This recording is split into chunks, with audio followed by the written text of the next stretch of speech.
I had trouble getting to Solace Salou by Dr. Seuss. I was real happy and carefree and young, and I lived in a place called the Valley of Vung, and nothing, not anything, ever went wrong until, well, one day I was walking along, and I guess I got careless. I guess I got gawking at daisies and not looking where I was walking. And that's how it started. Sock, what a shock! I stubbed my big toe on a very hard rock, and I flew through the air, and I went for a sail, and I sprained the main bone in the tip of my tail. Now, I never had ever had troubles before, so I said to myself, I don't want any more. If I watch out for rocks with my eyes straight ahead, I'll keep out of trouble forever, I said. But watching ahead, well, it just didn't work. I was watching those rocks, then I felt a hard jerk. A very fresh green-headed Quilligan quail sneaked up from in back and went after my tail. And I learned there are troubles of more than one kind. Some come from ahead and some come from behind. So I said to myself, now I'll just have to start to be twice as careful and twice as smart. I'll watch out for trouble in front and back sections by aiming my eyeballs in different directions. I found this to be quite a difficult stunt, but now I was safe both in back and in front. Then new troubles came from above and below. A scritz at my neck and a skrink at my toe. And now I was really in trouble, you know. The rocks and the quail and the scritz and the skrink. I had so many troubles I just could not think. There I was, all completely surrounded by trouble, when a chap rumbled up in a one-wheeler wubble. Young fellow, he said, what has happened to you has happened to me and to other folks too. So I'll tell you what I've decided to do. I'm off to the city of Solace Salou on the banks of the beautiful River Wahoo, where they never have troubles, at least very few. It's not very far, and my camel is strong. He'll get us there fast. So hop on, come along. I jumped up behind him. Then all through the day, the wubble wubbed on in a wubblesome way. The road got more bumpy, more rocky, more tricky. By midnight, I tell you, my stomach felt icky. And so I said, Mr. Please, when do we get to that wonderful town? Aren't we almost there yet? Young fellow, he told me, don't start into stew. At sunrise, we'll drive into Solace Salou. And you'll have no more troubles, I promise. I do. But when dawn finally came and the darkness got light, that wonderful city was nowhere in sight. Instead of the city, we ran into trouble. Our camel got sick and he started to bubble. We had to pull him in the one-wheeler wubble.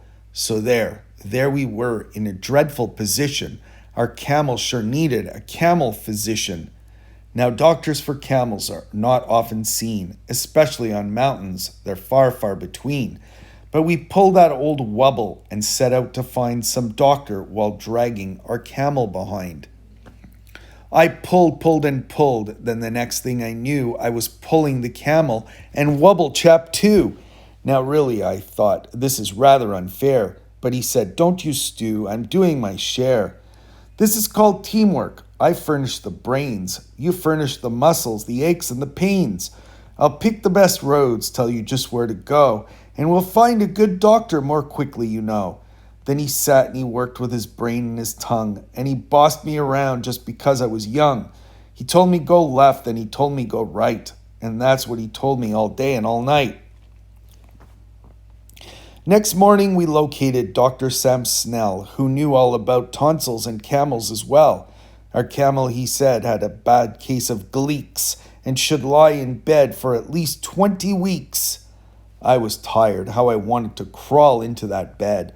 But the wubble chap sent me away and he said, your troubles are practically all at an end. Just run down that hill and around the next bend, and you'll come to the Happy Way bus route, my friend. The Happy Way bus leaves at 4:42 and will take you directly to Solace Salou on the banks of the beautiful River Wahoo, where they never have troubles, at least very few. Well, the bus stop was there, and that part was just fine. But tacked on a stick was a very small sign saying notice to passengers using our line. We're sorry to say that our driver Butch Myers ran over 4 nails and has punctured all tires. So until further notice, the 442 cannot possibly take you to Solis Salou. But I wish you a most pleasant journey by feet, signed Bus Line President Horace P. Sweet.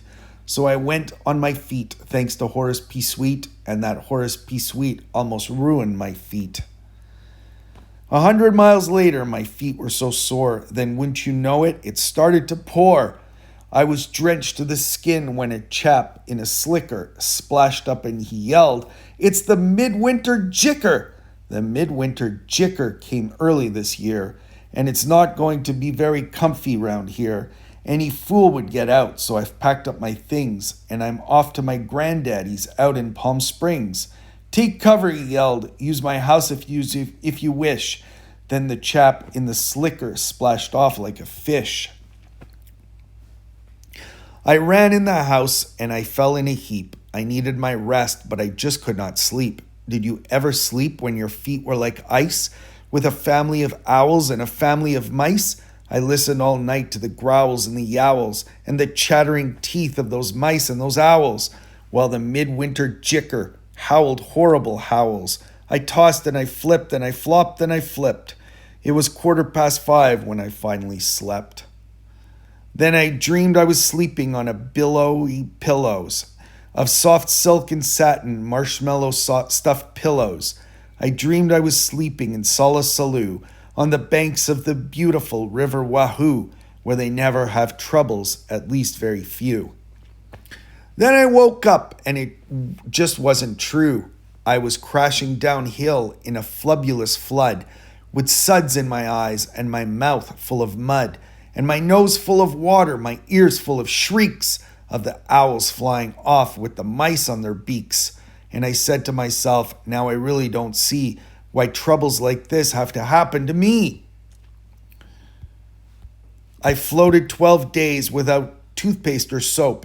I practically almost had given up hope when someone up high shouted, "Here, catch the rope!"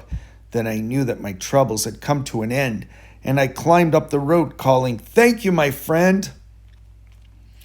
I got to the top, but it wasn't a friend, and I saw that my troubles were not at an end.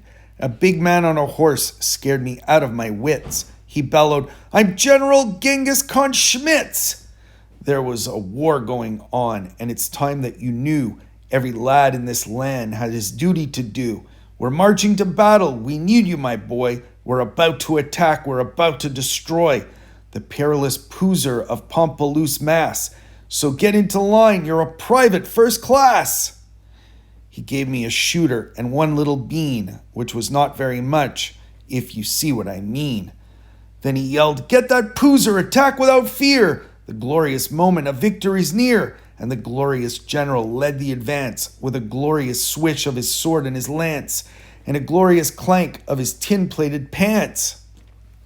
Then we went round a corner and found that, alas, there was more than one Poozer in Pampelmoose Pass, and Genghis Khan Schmitz shouted out to his men, "This happens in war every now and again. Sometimes you're winners, sometimes you're losers. We never can win against so many Poozers, and so I suggest that it's time to retreat," and the army raced off on its tin-plated feet. There I was with more Poozers than I'd ever seen. There I was with my shooter and only one bean. There I was, and I thought, will I ever get through to the wonderful city of Solis Salou on the banks of the beautiful River Wahoo, where they never have troubles, at least very few? I had terrible trouble in staying alive. Then I saw an old pipe that said, "Vent number 5.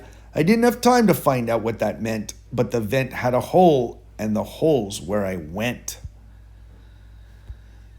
Well, that vent where I went was sort of a funnel that led me down into a frightful black tunnel. The traffic down there was a mess, I must say, with billions of birds going all the wrong way. They bumped me with bikes and they banged me with dishes. I ran into ladders, beds, bottles, and fishes. I skidded on garbage. I fell in a horn. Troubles I wished I had never been born. I was down there 3 days in that bird-filled-up place. At least 8,000 times I fell smack on my face. I injured 3 fingers, both thumbs and both lips, my shin bone, my backbone, my wishbone, and hips. What's more, I was starved. I had nothing to eat, and damp was it damp. I grew moss on my feet. Then, just when I thought I could stand it no more, by chance I discovered a tiny trap door. I popped my head out. The great sky was sky blue, and I knew from the flowers I'd finally come through to the banks of the beautiful River Wahoo. I couldn't be far now from Solace Saloon. There it was with its glittering towers in the air. I'd made it. I'd done it. At last I was there.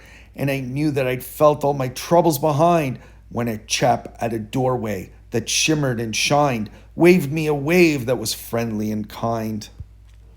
Welcome, he said as he gave me his hand. Welcome, my son, to this beautiful land. Welcome to sweet sunny Solace Saloon, where we never have troubles, at least very few. As a matter of fact, we have only just one. Imagine, just one little trouble, my son. And this one little trouble, as you will see now, is this one little trouble I have with this key. There is only one door into Solace Saloon, and we have a key-slapping slipper we do. This troublesome slipper moved into my door 2 weeks ago Tuesday at 3:45. Since then, I can't open this door anymore, and I can't kill the slippered. It's very bad luck to kill any slippered, and that's why we're stuck, and why no one gets in, and the town's gone to pot. It's a terrible state of affairs, is it not? And so, said the doorman of Solace Saloon, my job at the door here is finished. I'm through, and I'll tell you what I've decided to do. I'm leaving, he said, leaving Solace Saloon on the banks of the beautiful River Wahoo, where we never have troubles, at least very few. And I'm off to the city of Bula-Bubal, on the banks of the beautiful River Woo-Wall, where they never have troubles, no troubles at all.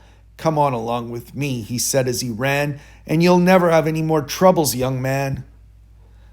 I'd have no more troubles, that's what the man said. So I started to go, but I didn't. Instead, I did some quick thinking inside of my head. Then I started back home to the valley of Vung. I know I'll have troubles. I'll maybe get stung. I'll always have troubles. I'll maybe get bit by the green-headed quail on the place where I sit. But I've bought a big bat. I'm all ready, you see. Now my troubles are going to have troubles with me. The end. Hope you enjoyed it. It's a great tongue twister. Dr. Seuss is always fun.